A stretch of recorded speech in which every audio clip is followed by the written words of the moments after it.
please tell us about your career path, just from the beginning? I'm now 26 years in banking. I was around 10 years in Austria working on different positions.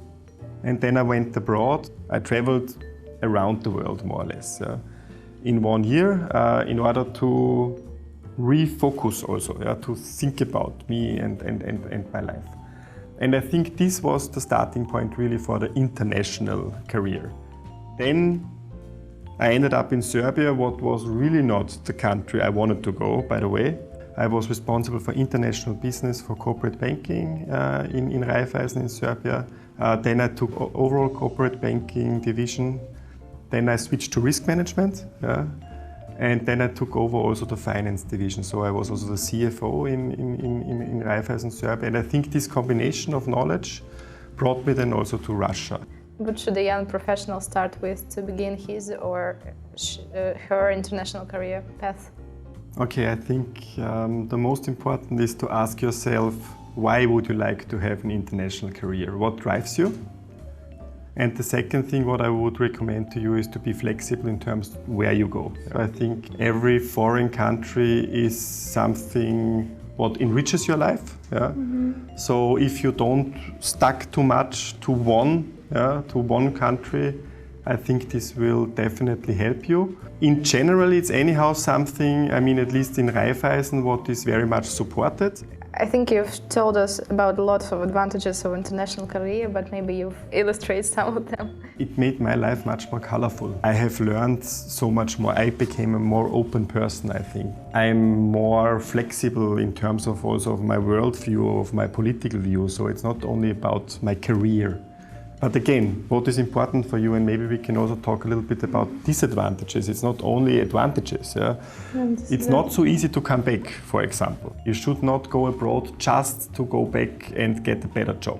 You should really see it as a path what interests you.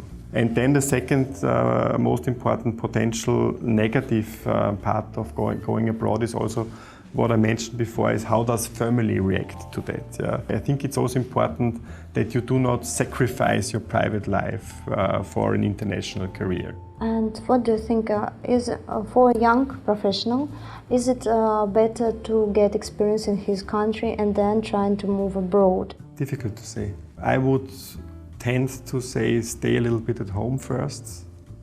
Learn to know working world and then go abroad. But on the other hand, if you have a good opportunity, of course, grab the opportunity. I mean, can you give some advice for people who already get a position abroad and they just decided what maybe 5 steps they should do? First of all, make sure that you have finished all other organizational questions if you can before. So try to find out about the position and the environment as much as possible, so that you don't have too many surprises. You should feel comfortable in a new environment, what you don't know, and it will help you also in your work. Be really fast in the first months and suck in as much information as possible. Get acquainted about procedures, of course, the organizational setup, how also head office works. And what you recommend for people who don't know what to do or what field they are interested in? Well, I never knew what I wanted to do. It's really important that you do something what you really like to do. And then you are in banking and you can do marketing, you can do IT, you can do what I do, risk management, you can do sales. I think stay open, listen to yourself, what you want, and really try to find out you're working too long in order to do the wrong job, I would say.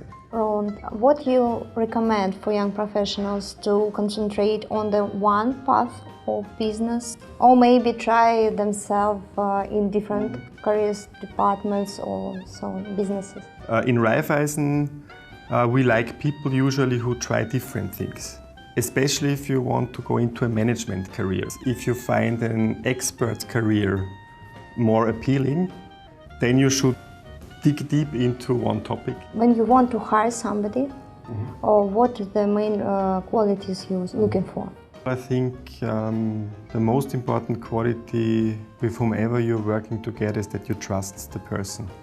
Trust is very important, so I like honest, straightforward people. Then I like people to be proactive, so thinking a little bit ahead, always a step ahead, solution-oriented. That's the second important thing. And the third, I like team players. That's great. And what are the typical mistakes the young professional can do in his career path? I think wanting too much, maybe. Also, this depends then with whom you're working with, and I think this is also something what you should always look at. What is your perfect boss for you? It might be even more important than the company you work in. The second one is be yourself. I mean, whoever you are, you will fit somewhere. Yeah? Don't squeeze into something what you do not fit in and play a game. Yeah? I think your superior or your future superior will find that out rather soon. Yeah? Thank you very much, Roland. It was a real pleasure to speak with you today. Thank you for all your questions, and let's see what happens. Yeah, I will follow you a little bit.